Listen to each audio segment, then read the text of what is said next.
এমন মুহূর্তে আল্লাহ রাব্বুল আলামিন ওই রূহকে ইশারা করলেন, রূহ যা যা ওই মায়ের পেট ভেদ করে সন্তানের পেট ভেদ করে সন্তানের কলিজার উপরে হৃৎপিণ্ডের উপরে হিট কর, বাচ্চাটাকে এখন নড়াচড়া করা।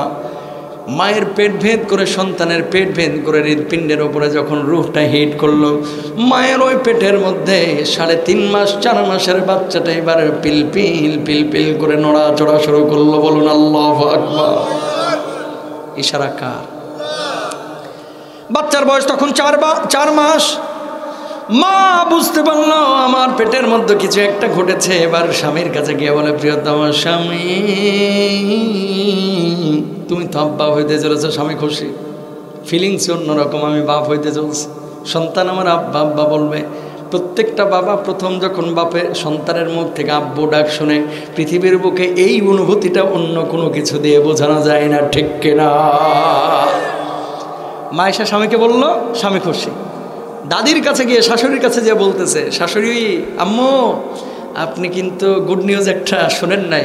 কি হয়েছে? আপনি কিন্তু দাদি হইতে চলেছেন। সেও খুশি, দাদাও খুশি। ওইদিকে মাকে ফোন দিয়ে বলতেছে, আম্মু আপনি কিন্তু নানি হইতে চলেছেন। সেও খুশি। একটা রূহ আল্লাহ তাআলা পেটের মধ্যে দিল, পিলপিল করে নড়তেছে, এখনো দুনিয়াতে আসে নাই। গোটা গোষ্ঠীর মধ্যে, পরিবারের মধ্যে আনন্দের ঢেউ খেলে যাচ্ছে, ঠিক কিনা? এরপরে গবেষণা, ছেলে হবে না মেয়ে হবে। 4 মাস পর আল্লাহ রাব্বুল আলামিন ওই বাচ্চাটা যখন বড় হচ্ছে, 5 মাস 6 মাস যখন হয়ে গেল, আল্লাহ রাব্বুল আলামিন সাদা বেলুনের মতো একটা প্যাকেট তৈরি করলেন। ওই প্যাকেটের মধ্যে আল্লাহ রাব্বুল আলামিন পিচ্ছিল পানি দিয়ে দিলেন 2 লিটার 2.5 লিটার। 2 লিটার 2.5 লিটার পিচ্ছিল পানি দেওয়ার পরে মায়ের হায়েজের রক্তটা আল্লাহ বন্ধ করে দিয়েছেন আগেই। এবার সন্তানের নারীর সঙ্গে মায়ের নারীটাকে মিলাই দিলেন। মায়ের মুখের রুচিটাকে আল্লাহ রাব্বুল আলামিন বাড়ায় দিলেন। 7-8 মাসে গিয়ে মা দেখবেন খালি খাই করে, সকালে এটা চাই, বিকালে এটা চাই, সন্ধ্যায় এটা চাই। মুখের রুচিটা বেড়ে গেছে কেন? আগের রুচ ছিল একটা, খাবারের প্রয়োজন ছিল একজনের জন্য, এখন রুচিটা বাড়ায় দিয়েছে, কারণ রুহ হচ্ছে কয়টা? আরো জোরে। মা বেশি করে খাচ্ছে। এমন মুহূর্তে আল্লাহ রাব্বুল আলামিন মায়ের পেটের মধ্যে একটা খাবারের অংশ রেখে দিয়ে আর একটা খাবারের এনার্জি আর শক্তিগুলো ওই মায়ের নারীর সঙ্গে সন্তানের নারীর মধ্যে দিয়ে মা সন্তানের পেটের মধ্যে সরবরাহ করছেন। বলুন সুবহানাল্লাহ। তাকান, প্যাকেটটা কেন তৈরি করলেন? কি টেকনোলজি আল্লাহর, দেখেন কি পরিকল্পনা। ওই প্যাকেটটা যদি আল্লাহ তৈরি না করতেন, পানি যদি ওর ভিতরে না দিতেন, আপনার মা যখন কাপড় খাচ্ছে, আপনার মা যখন ধান তুলতে যায়, মা যখন রান্নাবান্না করে, বড় মাছ কাটে, মুরগি কাটে, এই ঝাঁকুনিতে পেটের সাথে বাচ্চার পেট মাথা এগুলো চাপ লাগে চিপসের মতো মড়মড় করে ভেঙে যাওয়ার কথা ছিল। কথা বলেন না কেন? এখন না হলে ঘষি মেরে আপনার থোতা ভস্কানো যায় না। তখন কিন্তু আপনার হাড় এত শক্ত ছিল না ভাই, ভেঙে যাওয়ার কথা ছিল না, রুহ বাইর হয়ে যাওয়ার কথা ছিল। তা আল্লাহ তাআলা ওই প্যাকেটটা তৈরি করে ওইটাতে বানাইলেন ইন্টেনসিভ কেয়ার ইউনিট। সুবহানাল্লাহ বলেন না? ওই কেয়ার ইউনিটের মধ্যে আল্লাহ তাআলা পানি দিয়ে বাচ্চাটার ভাসায় দিলেন। মা এখন যতই লাফালাফি করে বাচ্চা আর ব্যথা পায় না। মা ডানে গেলে বাচ্চা চলে যায় বামে, মা বামে গেলে বাচ্চা চলে আসে ডানে, মা বসলে বাচ্চা চলে যায় উপরে।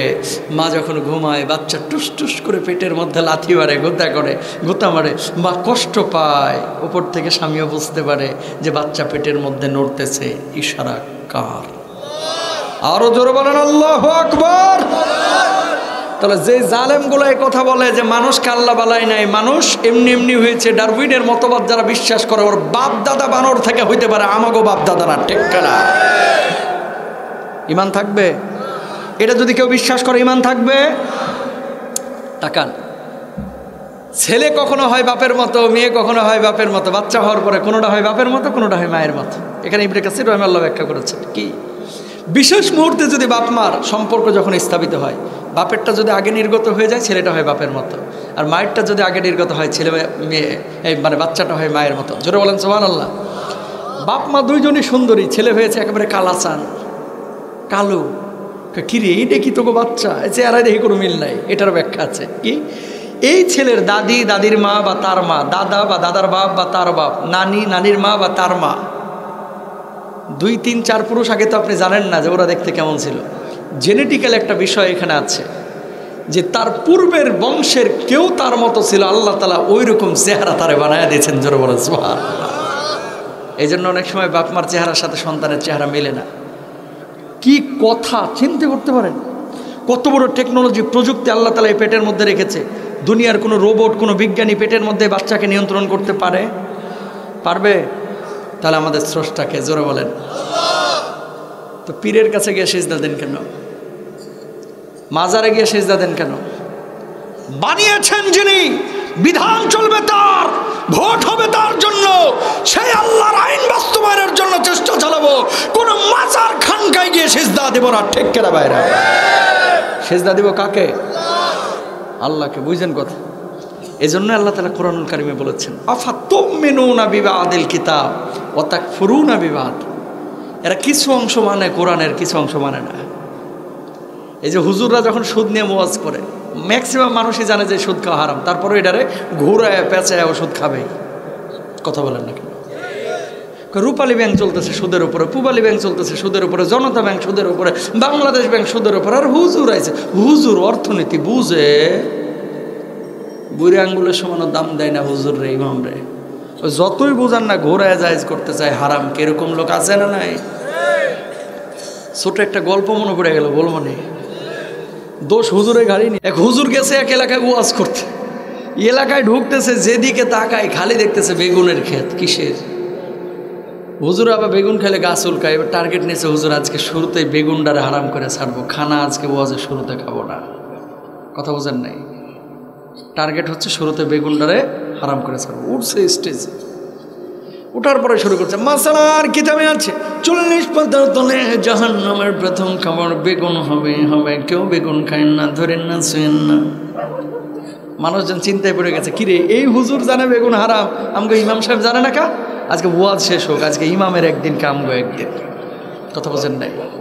ওয়াজ শেষ হয়েছে 12:30টার দিকে, ইমাম সাহেব নিয়ে গেছে, ইমাম সাহেবকে সভাপতি সাহেব বক্তাকে নিয়ে গেছে। ভাত আর আসে না, কি গো ভাত টাত কি দিবেন না? 12:30 বাজে। হুজুর বসেন, বউ ডিম বাজতে গেছে। 12:30টায় ডিম বাজার মানে কি? খানা সেনা রেডি থাকবে। হুজুর কি বলবো, আমরা মূর্খ সূর্খ মানুষ, যদিও মাহফিল কমিটি সভাপতি বানিয়ে দিয়েছে, আমরা তো জেনারেলি শিক্ষিত। জাহান্নামের প্রথম খাবার যা হবে বেগুন, এটা তো জীবনে শুনি নাই, এটা তো জীবনে শুনি নাই। তা আমার বউ আপনার জন্য বেগুন দিয়ে ইলিশ, পাঙ্গাস, বাতাসি, বোয়েল, শোল, শুটকি, ভালো ভালো সব মাছ বেগুন দিয়ে রান্না করে রাখছে। এই জাহান্নামের বেগুন আপনার সামনে কেমনে দিই? হুজুরের মাথা এবার পুরোই নষ্ট। যে আজকে এই বেগুন না আনলে মাছও কিন্তু পাওয়া যাবে না। বোঝেন না? ওই সভাপতি সাহেব এদিকে আনবে।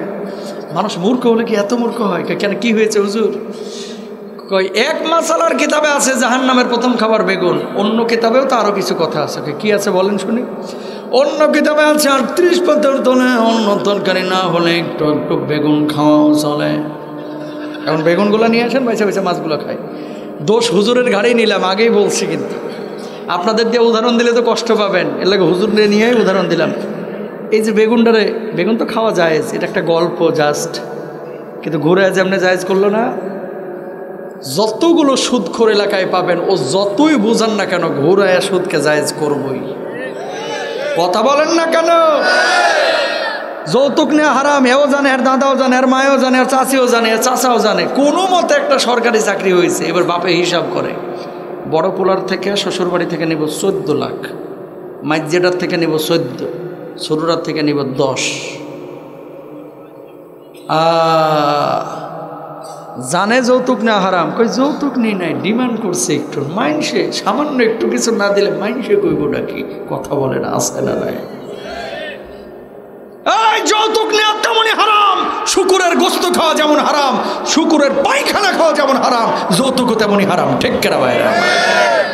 কেন যৌতুক নেন? আরেকজনের সম্পদের দিকে এত নজর কেন? মেয়ের বাপদেরকে বলবো, ছেলেদেরকেও বলবো, এই মিয়া, ঢাকা সিটির মধ্যে দক্ষিণ আর উত্তর মিলে 1 বছরে তালাকের আবেদন পড়েছে 56,000। শিক্ষিত বাড়তেছে, পরিবার কিন্তু ভেঙে যাচ্ছে। গ্রামে এখনো তালাক কম, মানে কমই। গ্রামে তালাকের সংখ্যা কমই, কিন্তু শহরে কিন্তু মেসাকার হয়ে গেছে। ছেলে মেয়ে দুইজনই শিক্ষিত হচ্ছে, কেউ কাউরে ছাড় দিতে নারাজ।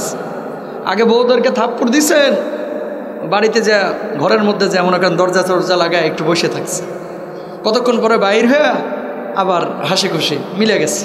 আর এখন রাগ পুষে রাখে। ওর কত বড় সাহস, আমার এই কথা বলছে, এরকম বলে। থাপ্পড় একটা দেওয়ার আগে থানায় যায় হাজিরি। নারী নির্যাতন মামলা, যৌতুকের মামলা, মাদকাসক্তের মামলা দেয়া কয় আব্বা আর ওর সাথে আমি পারবো না, সংসার করতে চাই না। আমার পিছনে কি ছেলের অভাব আছে? কথা বলেন না কেন? মোবাইলটা আবিষ্কারের পরে পরক্রিয়াও কিন্তু বাড়ছে। 56,000 তালাকের আবেদন পড়েছে। 81% তালাকের কারণ হচ্ছে পরক্রিয়া। 89% তালাক মেয়েদের পক্ষ থেকে ছেলেদেরকে। আগে তালাক দিত ছেলেরা, এখন তালাক দেয় মেয়েরা। কথা বলেন না কেন? আছে না? যুবকদেরকে কয়েকটা কথা বলি, বাবারা হাতটা জোর করে বলি। বউ যদি ভালো হয় তোমার বাপ মা ভালো থাকবে, বউ যদি ভালো হয় তোমার পরিবারটা জান্নাতের টুকরা হবে, বউ যদি ভালো হয় তোমার ছেলে মেয়ে মানুষ হবে, তুমি যদি ভালো হও তোমার বউ সুখে থাকবে, তুমি যদি ভালো হও তোমার ছেলে মেয়ে ভালো থাকবে, তুমি যদি ভালো হও দিনদার হও তোমার বাপ মা জান্নাতি পরিবেশে থাকবে। টাকা দিয়ে সুখ কিনা যায় না। আবার বলি টাকা দিয়ে সুখী হওয়া যায় না। সুখী হইতে দিন লাগে, ইসলাম লাগে, কোরআনটাকে লাগে। ঠিক না? আজকে বিয়ে করার ক্ষেত্রে প্রথমে দেখে কি জানেন? মেয়ের বাপ ছেলে করে কি।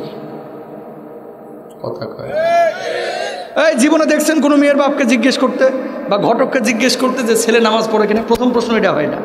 প্রথম প্রশ্ন হচ্ছে ছেলে করে কি। কথা কয় না।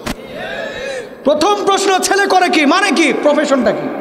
যদি বলে যে ছেলে ফ্রিল্যান্সার, এই যে ইউটিউবাররা যারা আছে এক একজন অনেকে 2.5 লাখ 3 লাখ টাকা করে কামায়, কিন্তু বিয়ে করতে গেলে যদি বলা হয় ছেলে কী করে, কয় ইউটিউব চ্যানেলের মালিক, ফ্রিল্যান্সার, কয় ওই ফিরিমিরি পোলার সাথে বিয়ে দিব না। কথা বোঝেন নাই? লাখ লাখ টাকা এরা কামায়, এদের সাথে মাইয়া বিয়ে দেবে না। ছেলে কি করে, কয় পোলট্রি ফার্ম আছে, না না চলবে না। ছেলে কি করে, কয় গরুর খামার আছে, না চলবে না। ছেলে কি করে, ঝিনাইদহ হয় খাজুরের গুড়ের ব্যবসা করে। আরে বাবরা, আমার মেয়ে লিপস্টিকের বিল দিতে পারবো? কথা বলেন।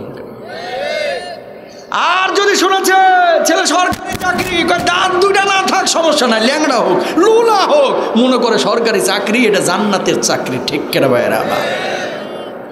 রিজকের ফয়সালা হয় কোথায়? জোরে বলেন। আরে আসতে কয় কে? জোরে বলেন কোথায়? রিজকের ফয়সালা হয় আসমানে, জমিনে না। আপনার এলাকার সব কোটিপতি কি সরকারি চাকরিজীবী? এই কনসেপ্টটা মাথা থেকে ঝাড়ে ফেলান। সুখের জন্য দরকার হচ্ছে দিনদারিতা। ওসমান রাদিয়াল্লাহু তাআলা আনহুকে 2 জন মেয়ে বিয়ে দিয়েছিলেন নবীজি। কয়জন? জোরে বলেন। একজনের ইন্তেকাল হলো, আরেকজনকে তুলে দিয়েছে। কি গুণ ছিল ওসমানের? মাত্র 3টা। জোরে বলেন কয়টা? আরো জোরে কয়টা? 1 নম্বর ছিলেন তাকওয়াবান, 2 নম্বর ছিলেন লজ্জাশীল, 3 নম্বর ছিলেন সম্পদশালী। এই 3টা গুণ নবীজি পছন্দ করেছিলেন। ওসমান রাদিয়াল্লাহু তাআলা আনহুর কাছে 2 জন কন্যাকে বিয়ে দিয়ে দিয়েছিলেন। সুবহানাল্লাহ বলেন। ছেলে বিয়ে দেওয়ার ক্ষেত্রে দেখবেন ছেলেটা নামাজি কিনা, ছেলেটা কোরআনের পক্ষের শক্তি কিনা, ছেলেটা দিনদার কিনা। ছেলেটা ডাক্তার ইঞ্জিনিয়ার হোক, কোনো সমস্যা নাই। সরকারি চাকরি হইলেই মেয়ে বিয়ে দিবেন, আর সরকারি চাকরি না পাইলে একজন মানুষকে বুড়ো আঙ্গুলে দেখাইবেন না। দেখবেন ছেলেটা সৎ কিনা। সৎ ছেলে দিয়ে আপনার মেয়ে সুখে থাকবে। আর যদি বদমাইশ হয়, ও সরকারি চাকরিকা বড় সচিব হলেও বউয়ের ওপরে প্রতি রাত্রে মারধর করবে, প্রতিদিন লাঠি দিয়ে পিটা করবে, আর আপনার মেয়ের সাথে কুকুরের মতো আচরণ করবে। আপনি যাবেন মেয়ের বাড়িতে, বুড়া আঙ্গুলের সমানও ওই সচিব আপনারা বেল দিবে না। ঠিক কেনা ভাইয়েরা আমার?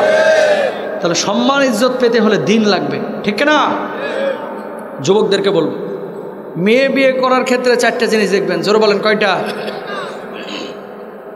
মেয়ের বাপদেরকে বলবো, এই ছেলের বাপদেরকে বলবো মেয়েদের এই জিনিসগুলো দেখেন। 1 নম্বর, তুমকাহুল মারআতুল আরবাইন লিমালিহা, মেয়ের সম্পদ আছে কিনা। 2 নম্বর, ওয়ালি হাসাবিহা, মেয়ের বংশমর্যাদা কেমন। যে মেয়ের মা ভালো, বাপ ভালো, ওই মেয়ে ভালো। যে মেয়ের মা সারাদিন ইস্টার জলসানে পড়ে থাকে, ওই মেয়ে কখনো আল্লাহওয়ালা মেয়ে হতে পারে না। মেয়েদের চরিত্রটা মায়ের ওপরে বেশি প্রভাবান্বিত হয়। এজন্য মেয়ের মাকে বলবো যে আগে আপনারা ভালো হন যদি ভালো মেয়ে পেতে চান, নাহলে এই মেয়ে আপনারাও ভোগাবে, যার সাথে বিয়ে হবে ওর আরও বেশি ভোগাবে। কথা বলেন না কেন? এ যাবে দোকানে সারাদিন মোবাইল আড্ডাবাজি করবে, পেটে বাচ্চা নিয়ে সারাক্ষণ মোবাইলে সিরিয়াল দেখবে, নাটক দেখবে, আর বাচ্চা আল্লাহওয়ালা আশা করবে। কখনো না। আম গাছ থেকে আমি আশা করতে হবে, তেঁতুল গাছ থেকে যেমন আম আশা করা যায় না, বেগানা বেপর্দা অশ্লীল কোনো নারীর কাছ থেকে সুসন্তান কখনো আশা করা যায় না। ঠিক কেনা? আমার মায়েদের পেটটা হচ্ছে সোনার খনির মতো। এই পেট থেকে আল্লামা দেলোয়ার হোসেন সাইদি তৈরি হয়, এই পেট থেকে আহমদ শফি তৈরি হয়, এই পেট থেকে মামুনুল হক তৈরি হয়, এই পেট থেকে মিজানুর রহমান আজহারি তৈরি হয়। ঠিক কেনা ভাইরা? সুতরাং এই পেটটাকে পবিত্র রাখবেন, এই পেট থেকে ভালো সন্তান তৈরি হবে। এই পেটটাকে অপবিত্র রাখবেন, ছেলে মেয়ে ভালো হবে না। তাহলে বাপের করণীয় কি? বাপ নিজে দিনদার হন, হালাল খান, হারাম খাবেন না, ইনশাল্লাহ বলেন।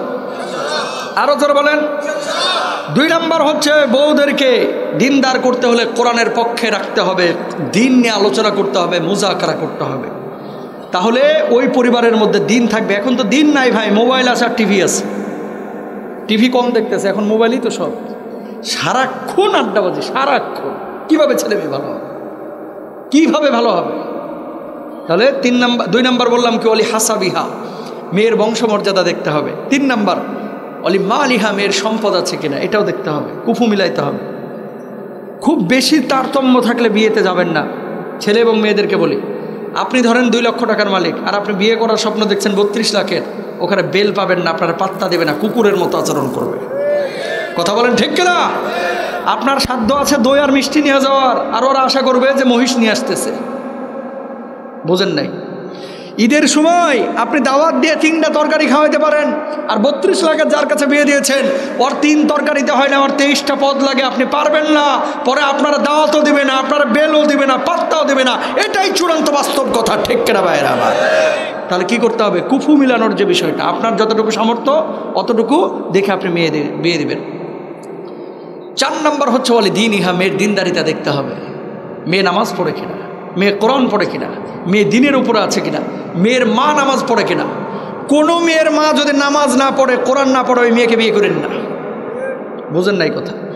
কোনো মেয়ের মা যদি নামাজ না পড়ে, ওই মেয়েকে বিয়ে করেন না। আমি এজন্য ওকে বলতেছি না যে ও দুনিয়ার বাইরে চলে যাক, না, এটা শাসন, তাকে নামাজ পড়তে হবে, এটা শাসন। কারণ তুমি মুসলমান দাবি করো অথচ নামাজ পড়ো না, তুমি আল্লাহর সাথে গাদ্দারি করেছো। মানুষের সাথে, জামাইয়ের সাথে গাদ্দারি করতে কিন্তু টাইম লাগবে না, ঠিক কিনা? Be careful. সঙ্গী নির্বাচনে ভুল করেছেন তো জীবন শেষ। টাকা আসবে, পকেট ভরা টাকা পাবেন, বাড়িতে ঢুকবেন, মেজাজটা হয়ে যাবে খিটখিটে, বউকে দেখলেই মেজাজ গরমে। কেন? দিন নাই।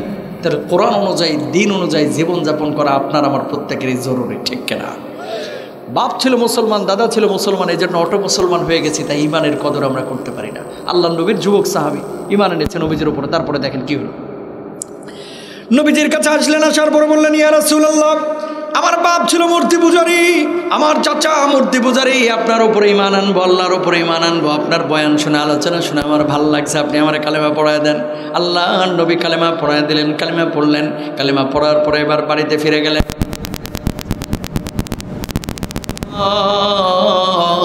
মুহাম্মদ সাল্লাল্লাহু আলাইহি ওয়াসাল্লামের উপরে ঈমান এনেছি, আপনার ধর্ম আর পালন করতে পারবো না। শীতের এরকম মাঝরাত, চাচা রেগে গেলেন, এত বড় সাহস, ঈমান এনেছিস মুহাম্মদ সাল্লাল্লাহু আলাইহি ওয়াসাল্লামের উপরে, এই মুহূর্তে তুই ঈমানটা ছাড়বি, না হলে বাড়ি ঘর ছাড়বি, সম্পদ ছাড়বি, খামারের রোডগুলো ছাড়বি, সিদ্ধান্ত তুই নে, কোনটা তুই চাস? আব্দুল্লাহ জবাব দিল, চাচা বুঝে শুনে আমি ঈমান এনেছি গো।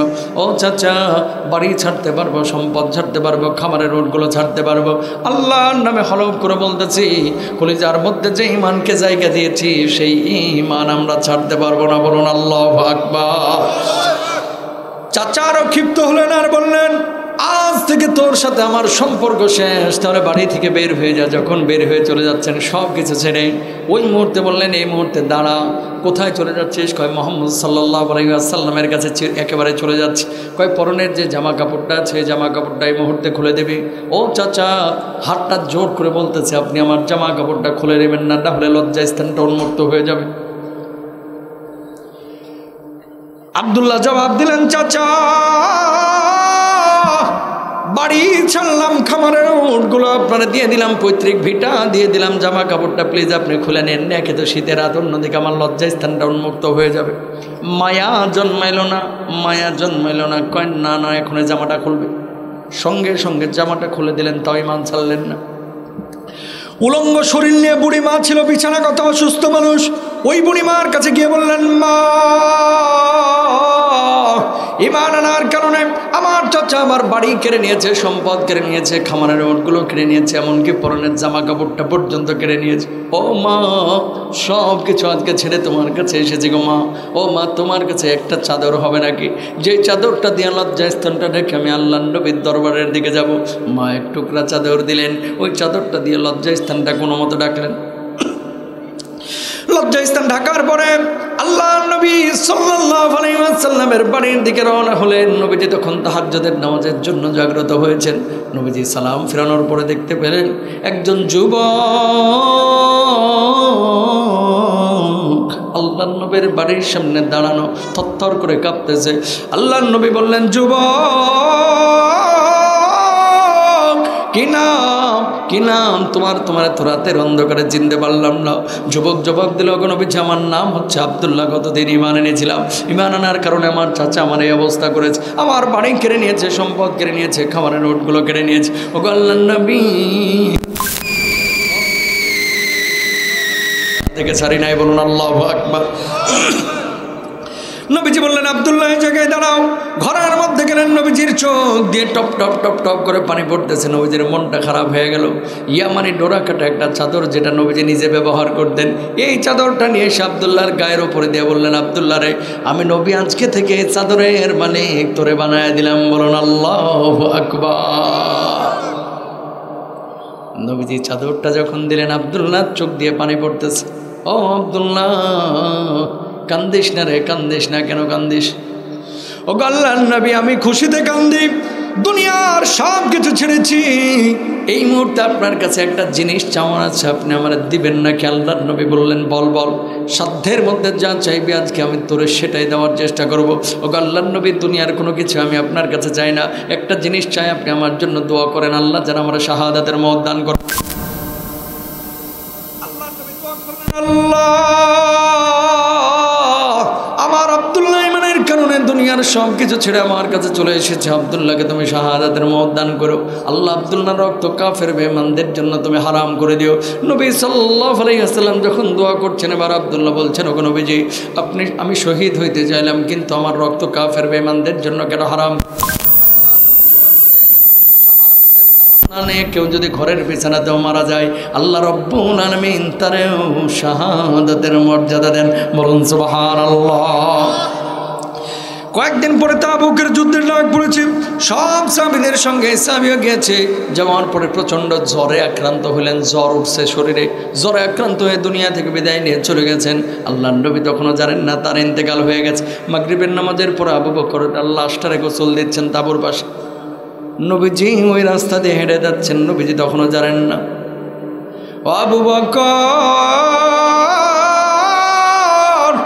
কে মারা গেছে কিছুই তো জানলাম না, কিছুই তো জানলাম না, কার ইন্তেকাল হয়েছে? আবু বকর জবাব দিলেন, ওগো নবী, আপনার সাহাবী আব্দুল্লাহ দুনিয়া থেকে জ্বরে আক্রান্ত হয়ে ইন্তেকাল হয়ে গেছে, মারা গেছে, চলে গেছে। নবীজির চোখ দিয়ে পানি, আল্লাহর নবী ফুপিয়ে ফুপিয়ে কান্দা শুরু করলেন। নবীজির মাথা নিচু হয়ে গেল। কতক্ষণ পরে লাশ গোসল নিচ্ছ, ভালো কথা, খবরদার জানাজার নামাজ পড়াইবে না। আবু বকর বললেন, ওগো নবীজি, কোনো সাহাবীর ব্যাপারে এমন কথা কোনোদিন আপনি বলেন না, তার জানাজার নামাজ পড়াইবে না, এর ব্যাপারে কেন বলতেছেন? আল্লাহর নবী জবাব দিলেন, আবু বকর, আমার আব্দুল্লাহর জানাজার নামাজের ইমামতি আমি নবী নিজেই করব, বলুন আল্লাহু আকবার। আল্লাহর নবী জানাজা পড়ায় দিলেন। জানাজার পরে নবীজি কবরের মধ্যে সবার আগে নামলেন। আবু বকর পাশে নামো, ওমরের পাশে নামো। কবর একটা পৃথিবীর শ্রেষ্ঠ তিনজন মানুষ সেই কবরের মধ্যে, জোরে বলেন না সুবহানাল্লাহ। লাশটা আমার হাতে দাও। লাশটা নবীজি হাতে নিয়ে বলছে, আল্লাহ, এ আব্দুল্লাহর উপর আমি খুশি আছি, আল্লাহ তুমিও খুশি হয়ে যাও, সুবহানাল্লাহ। আর কিছু লাগে? লাশ দাফনের পরে যার যার তাঁবুতে শেষে চলে গেছে। আবু বকর নড়ে না, কবর উপরে এভাবে থাপ্পড় মারতেছে। সাহাবীরা বলেন, আবু বকর কবরে থাপ্পড় মারেন কেন? আবু বকর জবাব দিল, কি কপাল নিয়ে জন্ম নিয়েছিল রে আবু বকর আব্দুল্লাহ, আমি আবু বকরের লাশটা আজকে আব্দুল্লাহর লাশের জায়গায় কেন হলো না? আল্লাহু আকবার। ইমানের কারণে দুনিয়ার সব ছেড়েছে, ইমান ছাড়ে নাই। ও দরদের ভাইরা আমার, মহিলা প্যান্ডেল আছে নাকি আপনাদের? আমার মা বোনদেরকেও বলি, একদিকে ইমান আর একদিকে দুনিয়া। দেখেন, ইমানের দাবিতে সব ছাড়তে যে মানুষটা পারে, সেই মানুষটা আসল মুসলিম, সে মানুষটা আসল মুমিন, ঠিক কিনা? আর দুনিয়ার আকাম কুকাম হারাম সব করবেন, আর খালি নামাজ পড়ে মনে করবেন আমি তো সাচ্চা মুসলমান, ফরফরা জান্নাতে চলে যাব, এটা ভণ্ডামি ভণ্ডামি ভণ্ডামি, ঠিক কিনা? নবীজি যখন মদিনায় গেলেন না, তাকান, দুইটা ছোট ছোট বাচ্চা নবীজির কাছে আইছে, আইসা বলতেছে কি গো, আপনারা তো মদিনায় দেখি নাই এর আগে? পিচ্ছি পোলাপান অনেক সময় আমাদের কাছে মুসাফা করতে আইসা, পিচ্ছি না ছোট, এই আপনার বাড়ি কোথায়, এরকম আর কি, এখানে তো আপনারা দেখি নাই কোনো দিন, মানে একটু শক্ত করে। নবী সাল্লাল্লাহু আলাইহি সাল্লামকে দুই পিচ্ছি বাচ্চা এসে বলতেছে মদিনায় হিজরতের পরে, কি গো আপনারা তো মদিনায় দেখি নাই কখনো, আপনার বাড়ি কোথায়? আল্লাহর নবী ছোট বাচ্চাকে বলতেছে আমার বাড়ি মক্কায়। আপনি মদিনায় কেন এসেছেন? কয় মক্কার মানুষ না আমাকে অত্যাচার করে জুলুম করে বের করে দিয়েছে, তাই মাতৃভূমি ছুড়ে আমি চলে এসেছি। বাচ্চা দুটো বলতেছে সবচেয়ে বেশি জুলুম করছে আপনার উপরে কেডা? কয় যে আমার উপরে বেশি জুলুম করছেন নাম হচ্ছে আবু জাহেল। কয় থাকে কই? কয় মক্কায়। আপনি এত ভালো মানুষ, তারপরও আপনারা মারছে জুলুম করছে, কোনোদিন আবু জাহেলারে আমরা খালি পাইয়া লই। আল্লাহু আকবার বলেন না। নবীজি থাকা শুরু করলো। কয়েকদিন পরে বদরের যুদ্ধ। বাচ্চা দুইটা আইসা, বাচ্চা দুইটাকে এক নম্বর হচ্ছে মাহাজ আর একটা হচ্ছে মহাজ, দুই ভাই, একটার বয়স 8 বছর আর একটার বয়স হচ্ছে 10 বছর। বদরের যুদ্ধের দিন সমস্ত মানুষগুলো নবীজির সাথে জিহাদে যাবে এই জন্য রেডি হচ্ছে। দুইটাই কানা ঘোষা করতেছে, কিরে ওরা দেখি সবাই যুদ্ধে যায়, আমরা কি যাবো না? আমগো আব্বা তো মরে গেছে, আব্বাই জীবিত থাকলে হয়তো আব্বাই যাইতো, এতগুলো মানুষ যাচ্ছে ভালো মানুষটার সাথে যুদ্ধ করতে, আমরা বাড়িতে বসে থাকবো কেন? চলো আমরাও জিহাদে যাই, আমরাও যুদ্ধে যাই। কয় আগে মায়ের কাছ থেকে পারমিশনটা নিয়ে আসি। দুই ভাই দৌড়ায় গেছে, গেটে নক করছে, গেট খুলে দেখে মা কান্দে। আম্মা কান্দেন কেন? কয় বাজান রে, আজকে মুহাম্মদ সাল্লাল্লাহু আলাইহি ওয়াসাল্লাম জিহাদের ডাক দিয়েছে, বদরের যুদ্ধে সাহাবীরা যাবে, আজকে তোর বাপটা থাকলে জিহাদের ময়দানে যাইতো, এই জন্য আমি আক্ষেপে কাঁদতেছি যে তোরা তো ছোট বাচ্চা, বড় হলে তোদেরকে জিহাদে পাঠাইতাম। ছোট দুই ভাই বলতেছে মা আগে থেকেই সিদ্ধান্ত আমরা নিয়েছি, আমরা ছোট হয়েছি কি হয়েছে, আমাদের অন্তরের ঈমানটা অনেক বড়, মা তুমি আমাদেরকে পারমিশন দাও, আমরা ওই নবীজির সাথে বদরের যুদ্ধে যাব। বলুন আল্লাহু আকবার। মা পারমিশন দিয়ে দিছে, যা বাজান যা, যা চলে যা, ওই নবীর সাথে যা। সিরিয়ালে সবাই দাঁড়াইছে, ল্যাংড়া লুলা কানা ফকির মিসকিন গরিব ধনী যা আছে সব যে সিরিয়ালে দাঁড়াইছে। এটা তো যুদ্ধের ময়দান, ওয়াজের ময়দান না যে সবাইকে অ্যালাউ হবে। জিহাদের ময়দানে তাদেরকে অ্যালাউ করা হবে যারা শক্তিশালী, ঠিক কিনা? আল্লাহ নবী একটা একটা করে পারমিশন দিচ্ছে। বড় ভাই যেটা ছোটটারে কইছে, শোন তুই পিছনে যা দাঁড়া, সামনে থাইস না, নাহলে দুইটার এক লগে দেখলে দুইটারই না করে দিবে। বড়টা কি করছে, পায়ের গোল্লা তালুর উপরে খাড়া করে ভর করছে যেন একটু বড়টা দেখা যায়। সুবহানাল্লাহ বলবেন না? নবীজি চোখের দিকে তাকায় আছে, কি গো বাবা তুমি না ছোট মানুষ, তুমি জিহাদে যাই কি করবা? আল্লাহর নবী কারো বাপ আছে, কারো ভাই আছে, কারো খালু আছে, কারো মামু আছে, প্রত্যেকটা বাড়ি থেকে একজন না একজন এসেছে। আমার বাড়িতে আমার বাপ নাই, আমার মা ছাড়া, মা তো জিহাদের ময়দানে যেতে পারবে না। ও আল্লাহর নবী নিজের রূহটাকে আপনার কাছে আজকে সঁপে দেওয়ার জন্য, আল্লাহর কাছে নজরানা দেওয়ার জন্য শাহাদাতের তামান্না নিয়ে এসেছে। বলুন আল্লাহু আকবার। নবী সাল্লাল্লাহু আলাইহি ওয়াসাল্লাম তাকায় আছে, জিহাদের ময়দানে তুমি যেতে চাও? তোমার তো বাপ নাই, মার খেদমতটা করবে কে? যাও মায়ের খেদমত করো, যুদ্ধের সব পাবা। আল্লাহর নবী আগেই ব্যবস্থা করে রেখেছি। মায়ের কাছে গিয়েছিলাম, যে দেখি মা কাঁদতেছে যে তোর বাপ জীবিত থাকলে আজকে জিহাদের ময়দানে যাইতো। আম্মাকে বলেছে আম্মা আমরা দুইজন যাইতে চাই, মা পারমিশন দিয়েছে। আল্লাহর নবী বললেন যে যা, আমিও তোরে পারমিশন দিয়ে দিলাম, যা জিহাদের ময়দানে যা। বলুন আল্লাহু আকবার। 10 বছরের যুবক, যুবক না কিশোর, শিশু জিহাদে যাওয়ার জন্য রেডি। 313 জনের মধ্যে সেও আছে। 8 বছরের ভাইটা 4-5 জন পরে সিরিয়ালে এসেছে। আল্লাহর নবী বলতেছে বড় ভাইরে পারমিশন দিছি, তোরে দেওয়া যাবে না, বাড়িতে যা, তোর মায়া ইয়া রাসূলুল্লাহ যাওয়ার জন্য কি এসেছি? ছোট্ট মানুষ, 8 বছর মাত্র বয়স। আল্লাহর নবী আমার ফিরে দিয়েন না প্লিজ। না তুমি পারবা না জিহাদের ময়দানে যুদ্ধ করতে, জিহাদ যুদ্ধ খেলতামাশার বিষয় না। নবীজি আপনি জানেন না আমার শক্তি কত, ওই বড়টা আমার সাথে পারে না, একটু আমার সাথে জিহাদের লড়াই লাগাইয়া দেন, দেখেন পারবে না। আল্লাহ নবী বলছে সত্যি বলতেছে? কয় হ্যাঁ, লাগাইয়া দেন না। এই বড়জন এদিকে আসো, লাগো তো ওর সাথে একটু, দেখি ও পারে কিনা। কানের কাছে যে বলতেছে ভাই তোর বয়স 10, আমি কি তোর লোকে পারবো? আমি জাতা মারলে তুই আমার নিচে আংলায় পড়ে যাস। আল্লাহু আকবার বলবেন না? 8 বছরের বাচ্চা জিহাদের ময়দানে যাবেই যাবে। সুবহানাল্লাহ বলবেন না? বড় ভাই আইসা আইসে কেবল, ছোটটা কি করছে, ল্যাং মেরে একেবারে ধাপ করে মারছে, ঠাপ করে পড়ে গেছে, জাতিয়া ধরছে। আল্লাহর নবী পারমিশনকে এখন দিবেন না, দেখলেন না বড়টাই পারে না, ও যদি পারমিশন পায় আমি কেন পাবো না? আল্লাহর নবী বলছে, কথা তোর লজিক আছে, যুক্তি আছে, যা তোরেও পারমিশন দিয়ে দিলাম। দুই ভাই জিহাদের ময়দানে গিয়েছে। মুসলমানদের ঘোড়ার সংখ্যা মাত্র 8টা, কাফেরদের সংখ্যা হচ্ছে 1000, হাজার হাজার ঘোড়া, শত শত ঘোড়া, তরবারি 1000 উপরে। মুসলমানদের 313 জন, তরবারি মাত্র 2টা, ঘোড়া মাত্র 8টা। 313 জনের মধ্যে 2টা তরবারিকে ভাগ করলে প্রতিজন 22টা করে পায়। জিহাদের ময়দানে গিয়েছে 2টা তরবারি নিয়ে, 8টা ঘোড়া নিয়ে, 313 জন সাহাবী।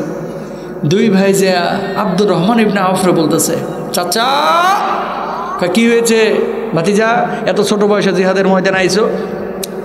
কাজকে খেলা হবে চাচা, কথা বোঝেন নাই, জিহাদ হবে, অন্য কোনো কাফের আপনারা সামলান, আমগো দুই ভাইয়ের একটু দেখা দেন তো, আবু জাহেল্লা কোনটা? আল্লাহু আকবার বলবেন না? আমগো দুই ভাইয়ের একটু দেখা দেন, ছোট তো, ওই যে দেখ কাফের, ওই যে আবু জাহেল পাহাড়ের উপরে দাঁড়ায় আছে আর খুব তর্জন গর্জন করতেছে, আজকে আমার সামনে যে আসবে আর কল্লাটা উড়াই দিব, এটা করলে সেটা করবো, ওটা করলে ওটা করবো, এই করবো, জিহাদের ময়দানে যেগুলো করে আর কি। আবু জাহেল খুব লেকচার দিতেছে ঘোড়ার উপরে চড়ে পাহাড়ের উপর থেকে, ওডে আবু জাহেল। মুআজ বলতেছে, চাচা ওডে কি আসলে আবু জাহেল?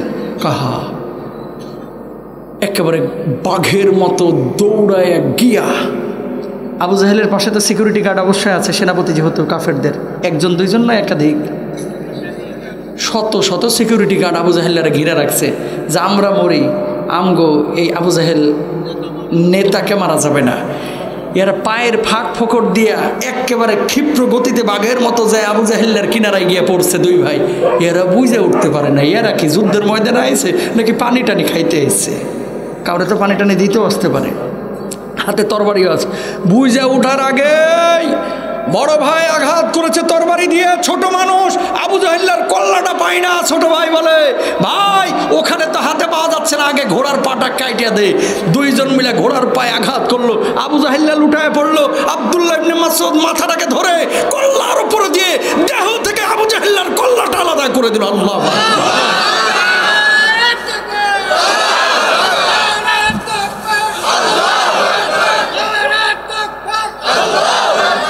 ছোট্ট বাচ্চা মায়ের কাছে বিদায় নিয়ে গিয়েছে, আবু জাহেল্লা শেষ।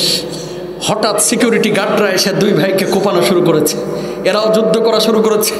একজনের হাতে কোপ দেওয়া হলো, বড় ভাইয়ের ডান হাতটা কেটে পড়ে যাবে, কিন্তু সেই মুহূর্তে একটা চামড়া লেগেছিল, ঝুলেছিল চামড়াটা, হাতটা নিয়ে হাতটা ঝুলতেছে না, দৌড়াইতে সমস্যা হচ্ছে, পায়ের নিচে হাতটাকে চাপ দিয়ে ধরে টেনে হাতটাকে ছিঁড়ে ফেলে আল্লাহর জমিনে ওই বদরের প্রান্তরে যুদ্ধ করেছে। বলুন আল্লাহু আকবার।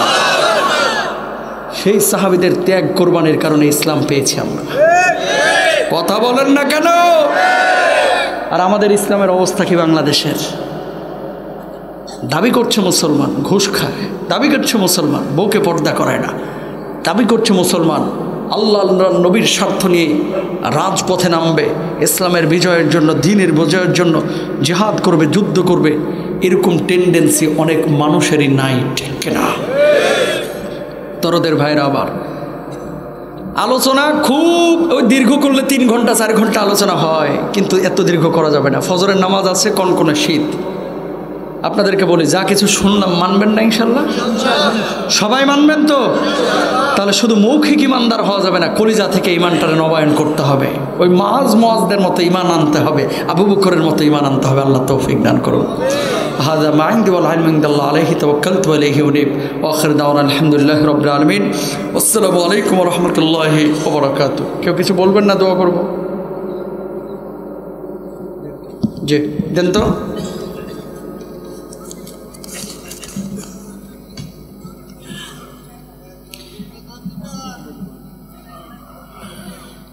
প্রথম প্রশ্নের জবাব হয়েছে, সুদ নিয়ে অনেক আলোচনায় হয়েছে। আর ইমাম মাহদী কি বাংলাদেশে আসবেন কিনা? দেখেন, বাংলাদেশ, ভারত, পাকিস্তান বলে হাদিসে কোনো কথা নাই। এই পুরো অঞ্চলকে বলা হয় হিন্দ। যেমন শাম কয়টা দেশ? সিরিয়া, ফিলিস্তিন, লেবানন, তারপরে হচ্ছে এই যে জর্ডান, এগুলো হচ্ছে শামের অন্তর্ভুক্ত। তা হাদিসে তো আর বাংলাদেশের কথা এইভাবে নাই। এখন আসবে কি আসবে না ডিরেক্ট আল্লাহ সুবহানাহু ওয়া তাআলা এই কথা বলেন নাই, নবীজিও বলেন নাই। এখন কোন অঞ্চলে আসবে, কিভাবে তার বাইয়াত হবে, এটা মধ্যপ্রাচ্য